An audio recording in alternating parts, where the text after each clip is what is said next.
Evening, humans. We are on a very windy beach and we're going to have a go for bass, and we're going to keep it simple. We're going to use a spinning rod, a nice heavy bombarder float and a redgill, and we're going down there somewhere and we'll just piddle along in the surf and have fun. It's an epic evening again. All this weather we're having, can't fault it. So enjoy life. Onwards and upwards. Let's go. Don't really know what to expect for the simple reason nobody seems to be catching much except up the estuary. Right, here we are at the water's edge. Not much of a surf, but doesn't mean there's nothing there. When I checked, bottom water was at 6 and it is now well, how would I know what time it is? I didn't ever watch. So we shall throw these little sand eels around. Oh, the water's a lot cooler than it was last time I was out. Let's see what happens.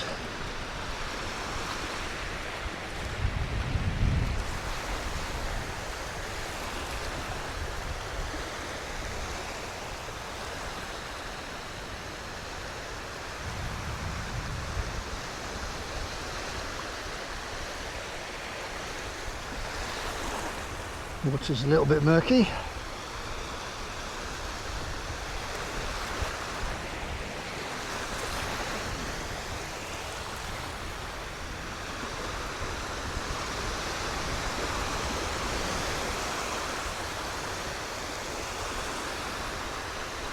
However, I can see my sand eel, and there look at him go. So, if I can see him, the fish would definitely see him. All we need is a fish.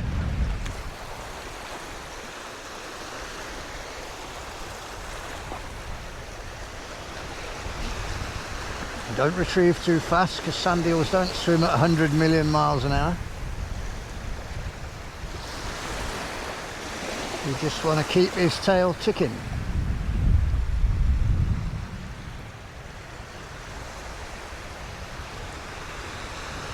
And we'll have an hour and see what happens. My guess is that nothing will happen.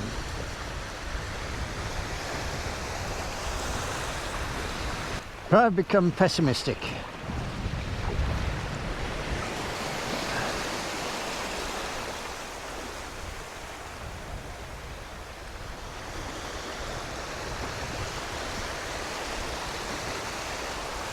Anyway, no rush, no bother. It's not like we've got anywhere to go anymore. So we can just fish. Apparently I'm free until midnight with no responsibilities whatsoever. At midnight that will change, but long way away.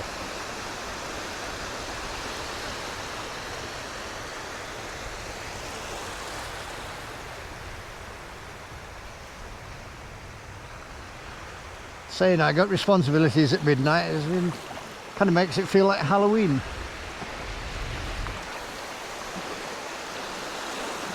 Anyway, if I want to, I could stay here until 11:30. Now this bit of water here is much warmer. And I seem to remember from days gone by when we used to fish this surf with tobies. There would be cold stretches and warm stretches. And we did catch quite a few bass, but I can't remember whether they were in the warm bits or the cold bits. But we're definitely in a warm bit.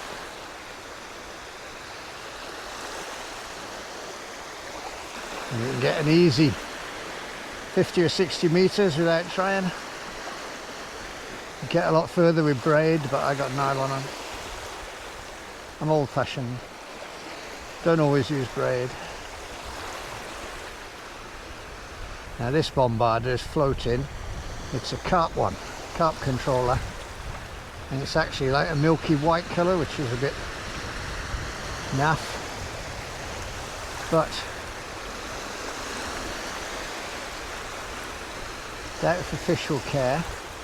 And all my clear ones are sinkers, and I didn't want to use a sinker because I wanted a really slow retrieve. And obviously between here and 50 metres out, it's only a couple of feet water. So, oh, there's a fish. Super slow retrieve, going to be requiring floating floats. I don't know why I worry, because I watch this American doing his videos all the time, and he fishes rubber lures underneath actual big floats, what we would call a pike float basically. He just casts them out, twitches them, retrieves them. Sometimes he just fishes the lure right underneath the float like bait. He said the rubber lures are always, there's always some movement. So it would seem the fish are not that bothered about a float being close by. So I'm not going to worry. I think it would be better if the water was clear, but that redgill is bright blue and silver, and it's right on the surface. You can probably see it coming in now. So it's going to be very noticeable to any bass out there. And they might actually be attracted by the float first, then see the sand eel and grab it, if they're at home. I've seen one tiny swirl from a small fish, and I have been told there have been trawlers operating on the beaches.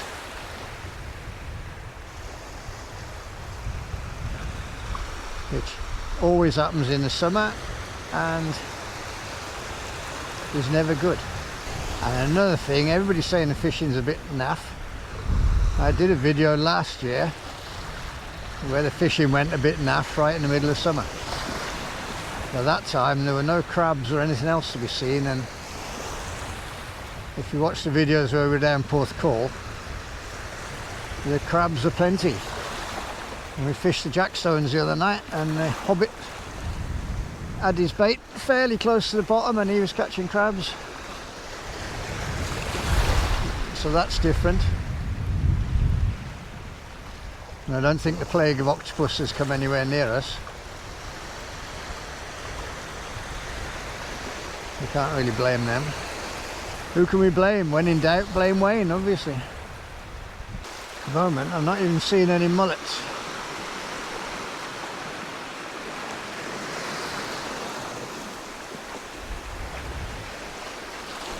That's not a good sign, is it? There must be a sandbank there, look, because there's a single breaker forming there that's much bigger than everything else, and every time it's in the same spot. Here he comes now, look, there's another one.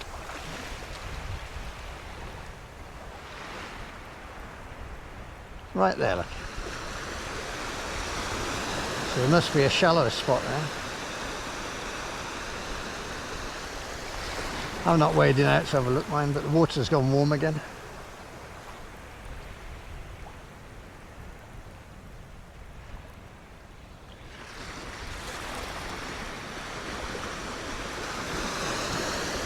We haven't seen the slightest sign of fish apart from that one tiny little swirl right at the beginning.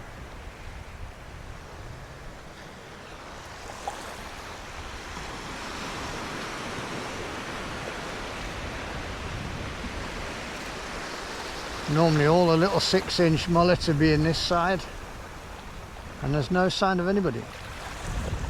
But then again, there's no real thick algae either, seeing as that's what they're here to feed on. Not too much of a surprise they're not here.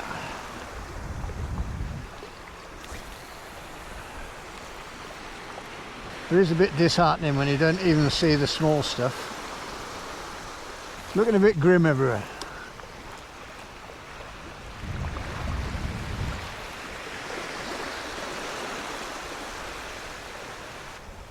Aha!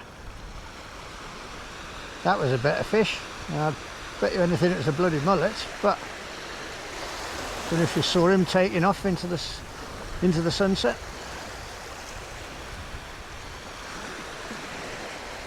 Definitely a bit bigger. A bit bigger than nothing anyway. Now he's out there somewhere. Where have we got to go to find fish?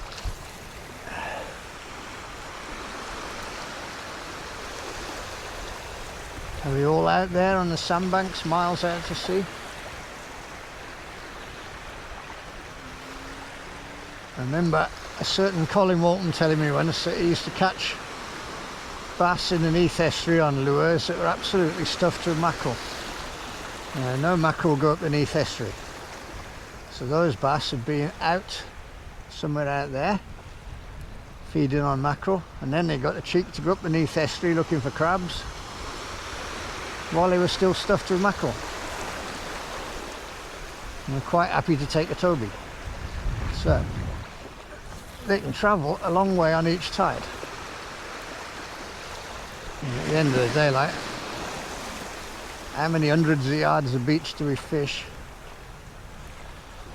before we give up?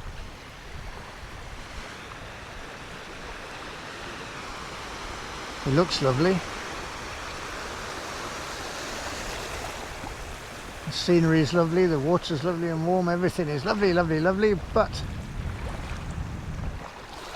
nothing here.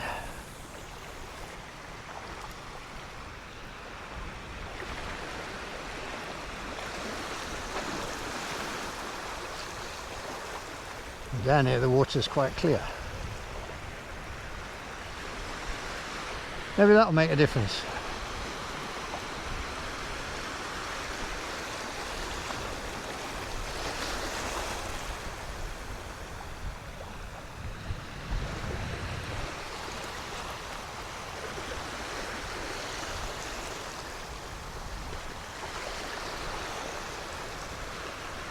There's a little sand eel going. He certainly looks lovely.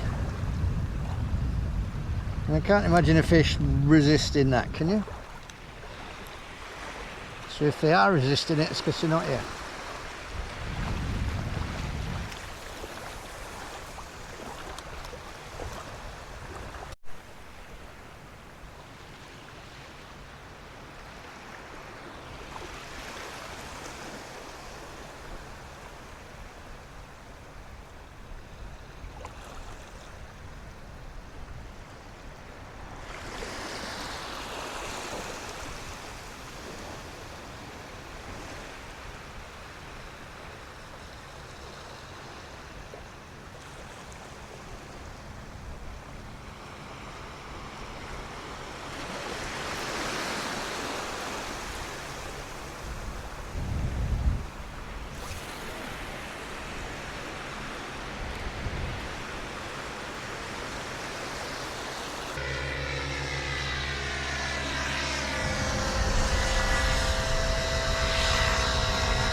Wonder if he can see any fish. See, switching you off worked. You just had the world's smallest bass just bang the sand eel.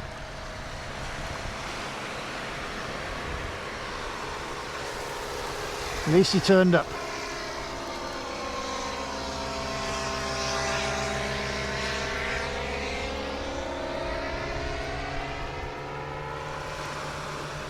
Another one of them 6-inch basslets.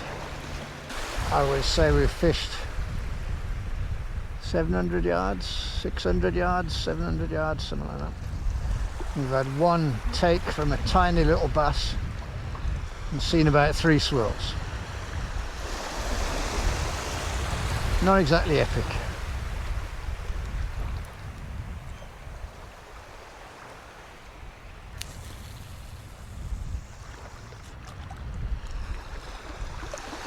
Maybe we should do this in the dark, but then won't be able to film it because it'll be too dark, even for the phone.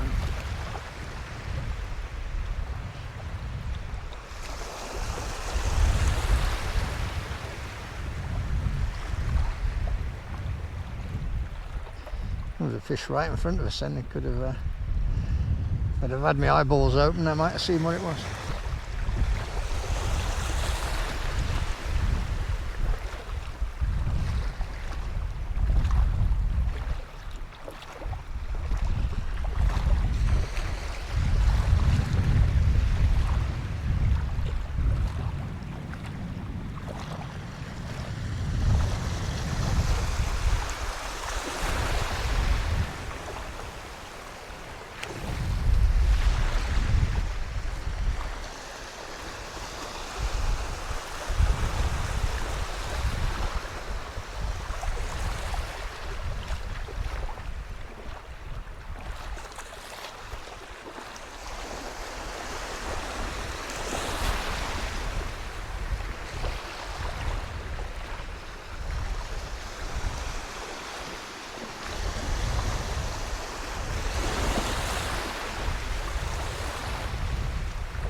I think we might have just had a pull there.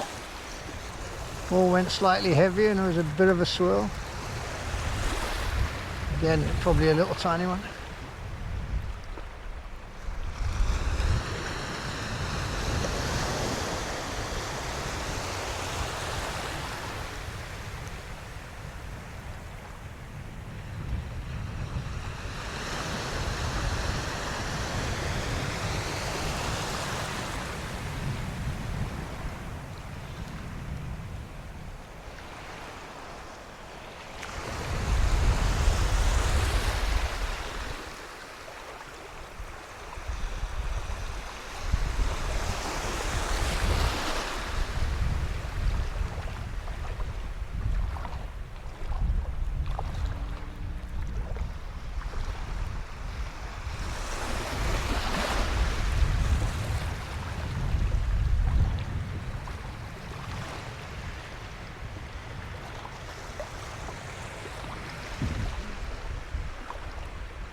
Well, I don't know what we're supposed to say to all of this, because I've seen a couple of swirls, possibly mullet, possibly bass, no takes, no nothing.